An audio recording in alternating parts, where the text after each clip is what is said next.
Welcome to Bible Boys, a podcast where two ex-evangelical siblings and an ex-Catholic non-sibling watch Christian media and either praise or condemn it. I'm Aaron. I'm Josh. And I am the artist formerly known as Throat Goat, also known as Nancy Reagan. So let's just take one more time. That way Aaron gets a clean cut of that. This week, we close out the year with a Charlie Brown Christmas. Before we celebrate our favorite blockheaded anti-capitalist king, please be sure to rate and review us on Apple Podcasts, like and comment on our video, and follow us on Twitter at The Bible Boys. So, Merry Christmas, Michael and Josh. Yeah, Merry Christmas. We've done it. We've made it to the end of another year. Well, we're almost. Let's not count. Knock on wood. Yeah.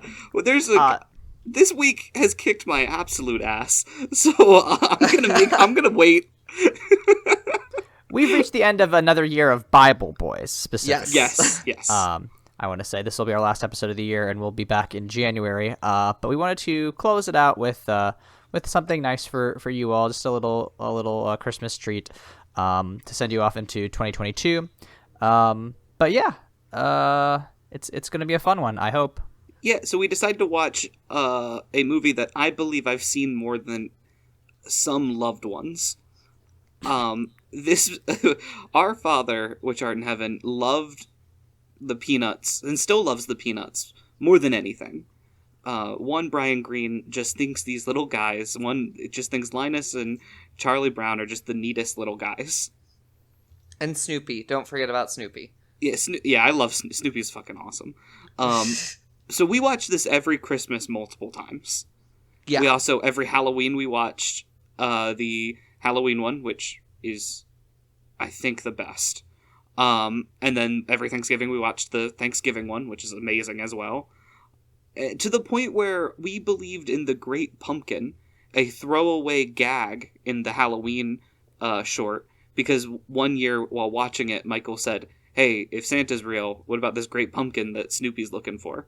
That Linus is looking for." And my dad went, "You got me there, son." So then suddenly the Great Pumpkin was born in our household. This is really proof that some of your personality is just decided upon birth, because I have always been like this. Yeah, Michael brought like a briefcase out and pulled out some pieces of paper and was like, "Brian Greene. So, I have heard about this Great Pumpkin." And yeah. And nothing was organized. The notes were there, but they were all just kind of like scribbled in crayon, kind of like Annabelle's writing. And I just had a lot of questions, and it was Great Pumpkin, ? More presents, ! Profit? But yeah, I will just go ahead and say it. I fucking love this little movie. It makes me so happy all the time. Every time I watch it, it fills me with such joy. And it's even better watching as an adult, because as a kid, I watched Charlie Brown run around and feel glum and depressed and sad and, talk about how difficult life can be sometimes. And as a kid, I'm like, you tell him, Charlie Brown. How is this maybe the most artful dealing of mental health that we have covered so far? That's not great. Yeah, I was gonna say the bar is very, very low. Yeah, I mean, that wasn't great. We definitely have all of the cult shit that's just like, mental health doesn't exist. It's just fake. Pray more. Eat less. So, yeah, somehow Lucy's just naming various phobias is actually the most useful mental health coverage we've done in this program. Honestly, an icon. This starts with Charlie Brown talking to Linus, as most good Peanuts cartoons and movies do. And Charlie Brown is like, "Hey, I'm a 50-year-old man, and I'm feeling glum about the holidays." And Linus goes, "I am somehow also a 50-year-old man and a 3-year-old. And that's a little goofy. I got my little blanket." And eventually Charlie Brown goes and talks to Lucy, who sets up a little booth, and for 5 cents, some sweet, sweet jingling nickels, you can have her diagnose your problems. And I did the math, and by math I mean I typed in a couple numbers into a website. Would you guys like to guess what that nickel cost in today's money. How much? Hold on. Let me try to do some math. You guys can do also. it. Yeah, you give me your guesses. I'm gonna say it's like I don't know, $1. Michael? So I remember a very, very, very, very important note that we made on the Bible Boys Battles BC episode.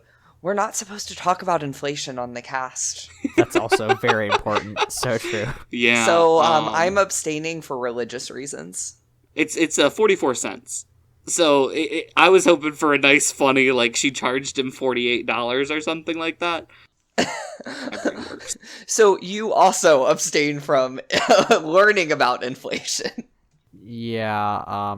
Unfortunately, our economic minds end with the 90s, but that's okay because that's also when wages stopped increasing also. So It's the last time the U.S. had a surplus ever. yeah. Yeah, so he pays to get a nice understanding of why he doesn't really enjoy Christmas. And she suggests that he direct the little group's Christmas play. That way he gets him involved and really gets to understand Christmas. And that's when Charlie Brown I don't know if like Marx is just whispering in his ear, but the further we get into this, he just gets like the fucking bourgeoisie have ruined this fucking sacred holiday. Okay, so, like, this just continues my running theory that I just don't think is a theory and is just fact that Christianity is a socialist religion with a social conservative bend. Like, he's not wrong. Like, the times that Jesus gets angry is when people are selling shit in temple. So I feel like Jesus might be a little pissed that everyone's celebrating his birthday, quote unquote, by buying a bunch of shit and trampling people on Black Friday. And I think what makes the Peanuts so great is that you have Charlie Brown asking like the simplest questions with like there's a childish air of I don't get this whole Christmas thing. But you mix that with the 50-year-old man of Christmas just ain't what it used to be. It's like, dude, you've had like 5 of them. Yeah, that is one point that I do just like, Charles, you can't, it's 1965. You can't just be like, back in the day, things were so much less materialistic. Like, back in the day, you still had fucking typhoid, my dude. Like, yeah, it is wild to put this into, like, context where, like, Charlie Brown's dad probably killed a couple Nazis. Almost certainly. Well, it's very clear that Charlie Brown himself is a self-insert of the cartoonist for Peanuts, Charles Schultz. I think that makes a ton of sense, yeah. I think it's very, very, very evident that that's a self-insert. And that's why he comes across like a bit of a curmudgeon, because this guy was in his like late 40s when this came out. But that's not just, like, we're about to get into some things. What I love about Peanuts is everyone is 50 years old. Because Lucy is out here going like, man, I'm really mad. I didn't get any real estate for Christmas. Okay. Lucy's my favorite character in this. She's my favorite character too. Lucy is like the prototypical feminist. Like, good for her. She should, because do you know how much that home is going to be worth now? That's where the real inflation comes in. Well, back then it was worth, like, those nickels, she could have gotten it with that and some gumption. That was her down payment.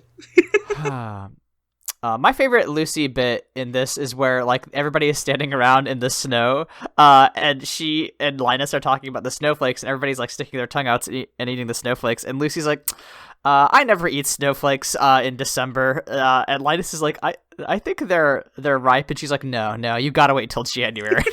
That's extremely good. You know, I just think she's an icon, and, you know, I really appreciate someone with discerning taste. And then you have Chekhov's Snoopy doghouse, where Snoopy enters in the neighborhood contest and decides to just fucking deck out his little doghouse and all kinds of lights and tinsel, and it looks really cute. And then you also have Charlie Brown's sister, Sally, who has him write, I love the fucking Wikipedia article, how it describes this, a greedy letter to Santa Claus. I mean, it is, but they didn't need to say it. She's just asking for cash, and who amongst us? Cash is the best Christmas gift. She just wants what's coming to her. Yeah. You know what? I'm with Sally. She needs to get what she deserves. And then, like, we get... I love every scene as they're, like, preparing for the little play. Because it plays the music. And that... I could hear 3 notes of that and know exactly what's about to happen. I fucking love that little jam. So I'm not sure what, like, version you watched this, because apparently there have been some, like, edited versions where, like, they changed up some of the animations. But, like, I do wonder what your club dance compared to these kids looks like, because I know that there's, like, one kid who, like, slouches his shoulders forward and, like, just pivots from left to right, and I was like, that's what I look like 3 drinks deep at a nightclub. Oh, that's mine amazing. Is definitely close to Snoopy, which is just, like, if you grab a Snoopy doll and shake it violently. You know, who am I like?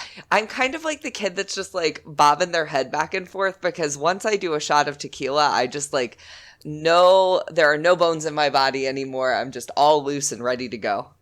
As someone who's gone drinking with Michael, it is amazing to watch him drink and then just, like, get cooler. So the cast is a bit... some of them are very excited for their roles, and Lucy, like, passes them out. I think my favorite is Pigpen, who is the innkeeper, who looks at the camera and goes, "Despite my appearance, I will try to keep a clean inn." I think they do Pigpen so dirty in this.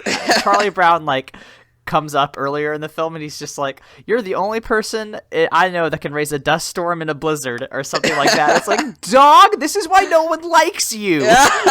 He's fucking deep in poverty. Leave him alone. Oh, poor Pigpen. Oh, I also Poor like out. the first first lady who gets the, she's like the shepherd's wife. And she's like, "I'm always the shepherd's wife." How many years have you been typecast? But for We hate the only roles for women are shepherd's wife or Christmas queen. Her hair is naturally curly. I don't know what to tell you. That's just shepherd's wives, baby. And then Snoopy, which is every animal. Snoopy does a great job. Snoopy is better than this fucking, like, group. Like, he should have been baby range. Jesus.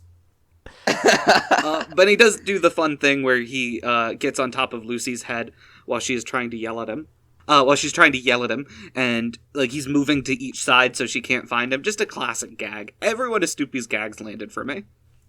And then we have, of course, the before-mentioned Christmas Queen, which is kind of like the Midsommar lady. May Queen.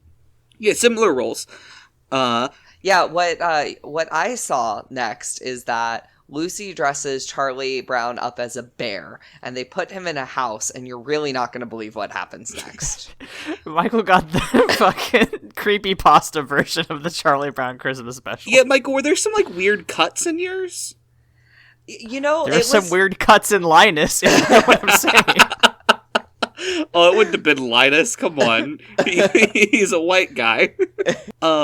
But yeah, the Christmas Queen, which is Lucy, very clearly her trying to take center stage as her character would dictate, which makes sense. I mean, her portfolio isn't doing that good. She needs to get her name out there in case any business ventures pop up. And Charlie Brown decides that, like, what if we go and buy, like, a Christmas tree? And for this, like, play to kind of tie it together. You know, get, like, some pagan holiday shit in here. And Lucy suggests, like, a big pink one, sends him out with Linus to go grab one. And this is where we get to, like, some of the more iconic, like, aspects of this, where Charlie Brown is looking through all the trees, where all of them are fake, and he knocks on one, it goes boom, and then he finds the little sapling that's a little baby tree, and it's real cute, and also sad.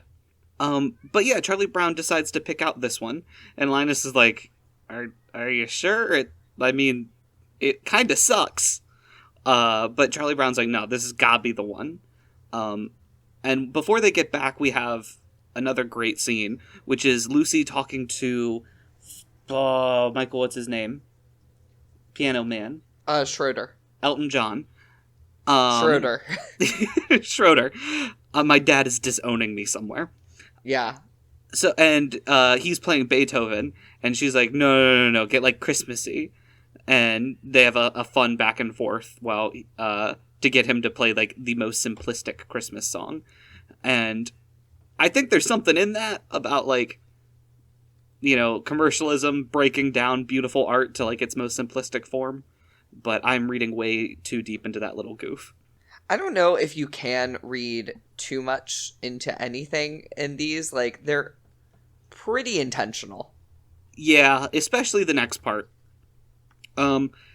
So then everybody yells at Charlie Brown, which I think was the original name of the Peanuts cartoon. Because he got a shitty tree. And then he does the thing that he's been doing the whole thing, and he goes, "What's Christmas all about, y'all?" And then leaves. And Linus is like, I've been preparing for this my entire life. And does a little speech about Jesus and Christmas, and says that's what Christmas is all about, Charlie Brown. You guys have any thoughts on his little speech? I thought the pacing was incredibly weird. Like, I think it just goes to show like how different animation is now as opposed to back in 1965. But like, yeah, I think there are a lot of weird narrative choices in this very short, animation. But like, it is a very strange thing just to like throw in this overt, Jesus, like just straight up reading scripture here. But like, because like they haven't really been building up to it with Linus at all. But like, I think maybe that just works better because like maybe in 1965 it would have been more acceptable to just be like, we all really know why we're here, and that's because of Jesus. Which like in theory, yeah, Christmas is ostensibly a Christian holiday. But like it feels very different and strange for me in a way that I shouldn't really be surprising, but I guess kind of is. There was something about it that like always bugged me as a kid, where it's not like Charlie Brown and Linus didn't have a lot of scenes together prior to this. Linus has watched his friend really struggle with the meaning of Christmas, and he's had a like monologue prepared this entire time, and was like, no, he's not ready for this hot shit. No. Or maybe he was like workshopping it, like every time he's not on screen, he's like, and then the shepherd. No, I can't. No, the pacing's wrong there. Well, so I can't believe I'm the one with the warmest feelings about this. I found it maybe the least preachy use of scripture that I've ever seen in fiction. Because it's simply Charlie Brown is going, what is the meaning of Christmas? And if you are to give a textual, literal answer of what is the meaning of Christmas, Linus is probably the closest, right? Like, I'm not a Christian. I think I celebrate this holiday out of more of family traditions, cultural traditions. But if I were to textually explain to someone what is the reason like for Christmas, it would be like, well, I would probably go on a spiel, and I wouldn't necessarily recite the book of Luke, but it would be like, hey, Christians celebrate it for this reason, and then they decided it was this time of year because it's really good for press and converting people. But I found it remarkably not preachy because of how everything kind of wraps up. Yeah, it is fun to have that immediately with Charlie Brown running out, talking about how the proletariats finally have an opportunity to rise up in order to take back Christmas. And he has the little tree, and he's like, you know what? It actually can be beautiful. So he takes the red Christmas ball and puts it on the tree, and it does the classic like vroom when like leans over. It's very sad. We had one of that tree up with the ornament, like bringing down the little tree, up in our house for 6 years, because easily. Yeah, my dad loves the Peanuts so much. And he just kind of is sad. And then Charlie Brown thinks he killed the tree, and then just kind of like, all right, well, my life is terrible. I'm gonna leave. And then everyone's like, maybe we shouldn't have just yelled at Charlie Brown. So let's go help out the tree. And Linus goes and wraps his what must be disgusting blanket around the bottom of the tree.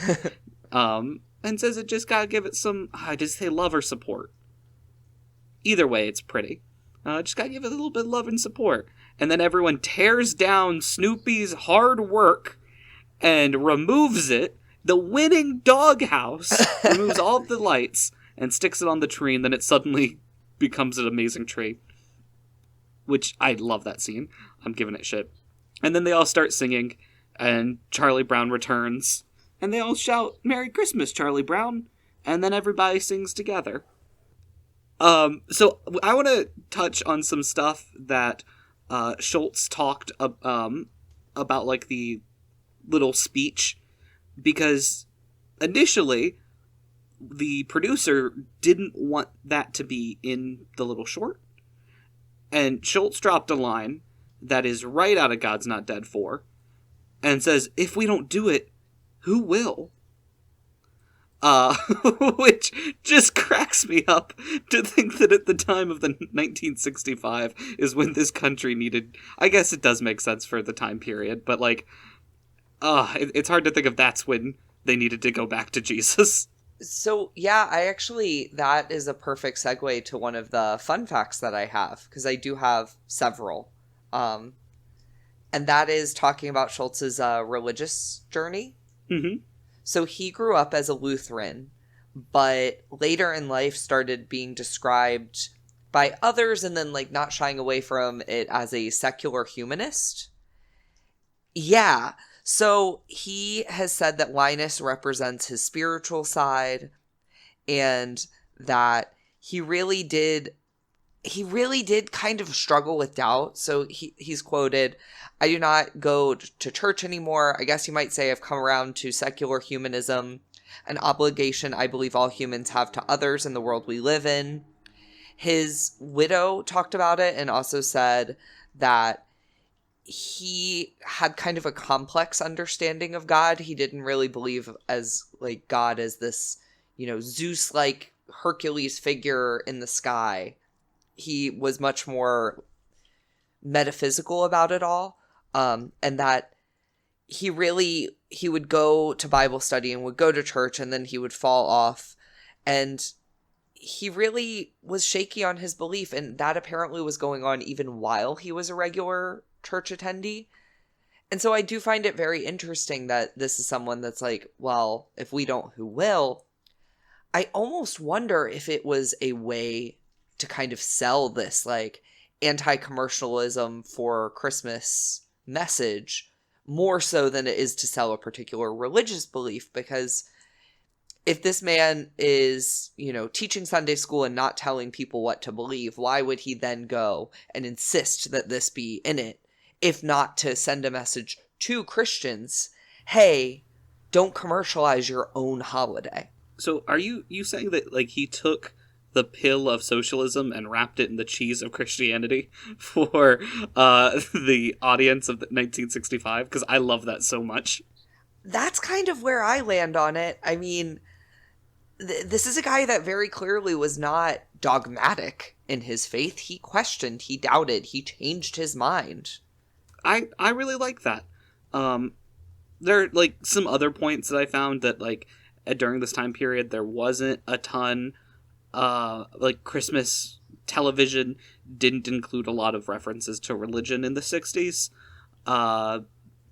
where I think even like now you can get away with watching a lot of Christmas movies on the Hallmark Channel without Jesus coming up a lot. You can't watch a lot without the big city lawyer woman coming to the small town where the bumbling little love ball of a little guy teaches her that Christmas is actually kind of rad.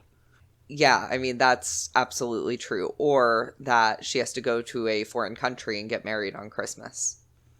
Those are the two genders of Hallmark. So I have another fun fact, and this one's a whole lot more fun. This particular short is credited with ending the short-lived era of the aluminum Christmas tree. Yes, I saw that too. It's extremely funny. Got him.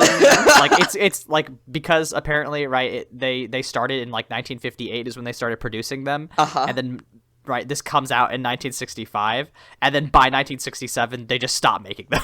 Yeah. I like to imagine it's not even sales. Like the company just took the L. They were just so moved by the special. They're like, no, you're right, Charlie Brown. Now we're gonna sell real Christmas trees. Let's be real, those marketing execs were like, fuck, this cartoon just made us look like the, like, ghost of Christmas commercialism. We have to cancel this. Boys, have you seen what these trees used to look like? Yes. Yeah, they look like they're fucking Doctor Who props. It's ridiculous. Oh my god! This should be illegal. I'm with Charles on this one.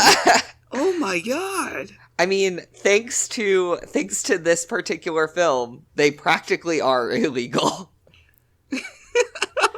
I would love if this started like a whole... I wish it wasn't that the companies just stopped. I wish it was like people calling their congressmen. And we got this in like the Constitution. I mean, I think it's just like really what an impact, like a cultural touchstone this has had, that, you know, we're talking about this almost 50 years later, and it literally ended one of the most popular fads, like, overnight. It's so remarkable. I'm trying to think of like what the equivalent would be. Like... Oh, I got you. Okay. It's how the Kendall Jenner Pepsi commercial just tanked that company. Yes. I don't know if I ever told you guys, there was an anti-everything preacher at my old college, and a crowd had formed around him to, you know, get some goofs at some of the wild shit he was saying. So I decided, I know what will fix this. I was taught by the good people at Pepsi how to make this better. So I brought up a Pepsi to him, and no joke, like 5 kids just went, "Everyone shut up, he's got a Pepsi!" And it was silent. I offered him the Pepsi, and he said, "No thanks." You would have thought he shot me. Those college kids, like, I feared for that dude's life. That guy probably thought I poisoned the Pepsi. I don't blame him for not taking it. I do blame him for all of his beliefs. Anyway, I fucking love this little thing. I love Snoopy so much. There's something about the comedy that just still holds up for me. Maybe because there are so few jokes from the 1960s that make me not want to lay in traffic. Yeah, no, I think it is like, you know, it is a classic in America for a reason. I think it is charming. It is very sincere. And it you know, despite the commercialization of the Peanuts characters, like, since, I do think there is an element of, you know, the reason that it endures is because of the special and, you know, all the other stuff around it, of course, but, like, you know, it is meaningful and it is a tradition, and, you know, as far as Christmas traditions go, it is, you know, far from the, you know, most pernicious or you know, tainted by corporations, and, you know, it's very nice. Yeah, I mean, my hot take is this might be the least offensive overt Christian piece of media we have ever watched. It's definitely my favorite thing we've ever watched. I'm putting that out there. And on that note, I think we could do just a real quick recap, Bible Boys Year in Review of Season 2 of Bible Boys. If you all have the time. So this year, if you include this episode, we will have released 35 episodes, which, like, admittedly, not great in theory. We're supposed to be a weekly show, but we have had some busy stuff come up for everyone this year. So, you know, that's not going to feel too bad about that. But I do want to highlight some episodes, some very fun ones. Firstly, I want to say congratulations. We just hit 2,000 downloads. So that is very exciting. Do you all remember the first episode that came out this year? Not at all. I'm going to take a guess and say it was... Oh, I don't even have a good guess. So I remember our last episode of last year, but I feel like the first half of this year I've just kind of lobotomized out of my brain. So I don't know. What do you think the last episode of last year was? Was it Joseph? Technically, that one came out in January of this year. So, crushed it. I was going to guess Narnia. No, you're very close, because we did finish up the Narnia series in January. That was great. We did our Rush Limbaugh special this year, which I'm very proud of. We did a lot of very important ones. We started the concept of our book club, which was like, we got to read, not only did we get to read Heaven is For Real, which I personally consider our best episode, but we also read that wild comic book. Heaven is for fake? Oh, Hell is for fake? Hell is for Fake ruled, but the 101 Questions About the Bible and Christianity was extremely good. We got to do a lot of great Kirk Cameron nonsense. You made me watch the weird Dante's Inferno titty thing because I couldn't click on the right YouTube link. Yes, somehow that happened. Yeah, that was in May. Yeah. I mean, my personal favorite has to be the God Warrior. Oh, the God Warrior. We have covered a lot. I mean, let's see. Yes, God, Yes, which is, like, in theory, our most successful episode with, like, 3,700 views on YouTube from some weird algorithmic mistake. I love it. But, we also, you guys learned that I thought the uncle in Narnia was a step in for Jesus, and that was the whole reason we watched the Narnia franchise. Yeah. What an awful reveal. You did think that, didn't you? I did. Yeah, now it's not just my dad who's disappointed. They went and crucified a lion, and you're still like, no, I think the uncle was the guy. I want to point out the views on that fucking series. We got like 30 on Narnia, which not bad. We got 17 for Prince Caspian, and then I guess all y'all were like, Josh is about to say some dumb shit. And we got 62 for the last one because y'all were so excited to hear me just embarrass myself. You need to embarrass yourself more often. I'm trying. Yeah, I say dumb shit every day. I think that's the real thing. But yeah, looking at our roster of episodes, I think we did a pretty good spread. We tend to be kind of movie heavy, but like that's just how it's very easy to consume a movie in 2 hours and then talk about it. But I think in the next season we'll do some production talk about what we want to expand to next. But like I want to say in particular, like the stuff that we got to talk about, specifically like Midnight Mass, specifically like The Conjuring, Eyes of Tammy Faye, and like Jennifer's Body, like all those things. Well, not a lot of them are just like not related to Christianity, really. A lot of them were my picks, is what you're saying. Yeah, I think all but one. I do want to highlight something, which is I think this podcast, introduces me to media that I wouldn't have otherwise watched, which I'm very grateful for, because I constantly find myself stuck in this cycle of replaying old games or watching movies that I've seen a dozen times just because it feels comfortable. And that is very important to me, is to have something that makes me go outside of my comfort zone and consume something new. So, I think we this was a pretty good season of Bible Boys, and I can't wait to see what wild shit we watch next year. This is definitely my top 5 seasons of Bible Boys so far. Yeah, I'd say it's my favorite. Personally. I will say, let's get a shout out for, I'm not going to say our bad episodes. We do have some clunkers. There were a couple of clunkers last year, and I don't think it's fair if we go out without talking about at least a couple of them. Gods and Generals, boy howdy, Aaron and I tried. Yeah. We really tried. There are just some themes that, despite being extremely related to Christianity, are just not funny to talk about. No, some things just don't make a good podcast, and sometimes you look at yourself after watching a 55-hour-long movie, and you look at your co-host and go, I don't know, man. I do think we did a good job of redeeming ourselves with one of our least viewed episodes, which is the Third Crusade, where we just fucking talked about the Crusade. That's one of my favorite like things we did because it made absolutely no sense to do on our podcast. Yeah, but I mean, sometimes Michael is a an international man of mystery, and we just need to fill time, and that's probably going to happen sometime in the new year. We'll probably do a me and Josh history episode, but we're doing our best here, folks. But maybe we could do it more professionally if you tell your friends about us, and we can get lots of sponsorship money. So if you like this program, perhaps you could spread the word, tell a friend, and try to make us rich and famous. Yeah, I mean, I feel like that is what I'm like.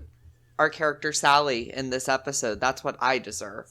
If each of you tell 7 of your friends, and those 7 tell 7 of their friends, within 8 or 9 versions of that, we've covered every human that's ever existed. So let's really get on this. Be your own girl boss of the podcast realm. 100%.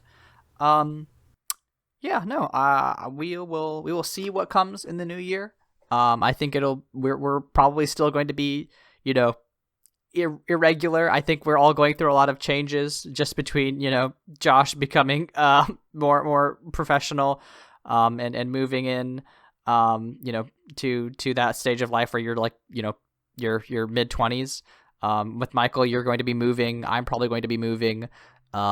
So we'll see what happens. We can't promise a regular schedule, but we will do our best because it's a fun thing we do. Here's the thing. We can't promise regularity, but we can promise feral energy every single time that we start this recording. And that's a Bible Boys guarantee. Ain't that the truth? Gentlemen, when we are not... No. Oh, we have to rate it. Fuck, I do this every time. I'm gonna get a spray bottle. This is like a Bible Boys bit at this point. So are we rating the past year, our season? Like clockwork, Michael. Every week you say this, and every week I go, the point is for them to not know. Let's do a rating of Charlie Brown and then a rating of the year. The season. For Charlie Brown, I'm going to give it 1 successful kick. Unlike Charlie Brown's record for trying to kick a football with Lucy, this time fucking knocked it out of the park, which is a football reference, as we all know. And then for the whole season, I'm going to give this one Michael out of the 3 Bible Boys. Oh, wow. What does that mean? It's the best. Sorry, Aaron. All right. I'm going to talk to my agent about this. Too bad I'm your agent. Damn it. Fuck. For Charlie Brown, I'll give it a Jesus is stripped of his garments, 10th Station of the Cross, because sometimes you have to really strip away all of the things that are obscuring your view of what is really important. I thought you were going to say that because they really stripped Snoopy's house of all the cool shit he put on it.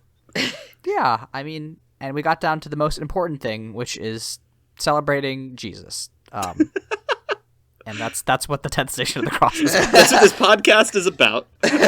No, it is not. Yeah, and I don't think I'll use my Stations of the Cross thing to rate the season. I think I'll use a different analogy from the Bible. I think this year was a very much a feeding of the fishes of the 5,000 loaves and fishes, because we didn't have a lot, but we scraped together what we did have, and we delivered to you a bounty, and I think that is very cool and good. We are the Jesus of Christian comedy podcasts. And that there's only one? I think so, yes. And unfortunately, the comedy is in quotation marks for a couple episodes. And the Christian is in forever quotation marks. There's a lot of quotation marks. The only thing we know for certain is this is a podcast. This is absolutely a podcast. So for Charlie Brown, I have to give it 1 out of 1 aluminum trees, because I just think there's something really iconic and strange and of its time about all of it. And, you know, it's rare that something from the 60s makes me go, that's actually iconic. And then for the year. This year has been wild. So I am going to do a little callback. And I am going to give this 4 out of 5 Tammy Faye false lashes. Because it's strange, it's larger than life, but we are all better for it. Amen. Well, when we are not talking about 60-year-old Christmas specials, where can people find us on the internet, gentlemen? I'm at Green History on Twitter. I'm at Michael's Diamonds on Twitter, and you'll find me just retweeting wild shit about Nancy Reagan. And if you don't know what I'm talking about, you should absolutely Google it. You can find me on Twitter at AaronSXL, where I tweet about health policy and tabletop RPGs. You can listen to the other podcasts I do at Mortified Pod, where me and my friend Layla talk about media. We just watched the Beauty and the Beast Enchanted Christmas episode, which was weird, but it did have Tim Curry as a huge evil organ in it. Wait. Like a piano? Which organ? Or like a stomach? No, a pipe organ, specifically. He was a giant penis. That's just Tim Curry every day. Got him. And, yeah, that's the podcast. That's that plug. That's all, folks. So that's all, folks. Just, you know, if you're going to be sad that you won't listen to us for another couple weeks, it's all right. Just remember that it is okay to cry because even Jesus wept. We'll see you all in the new year.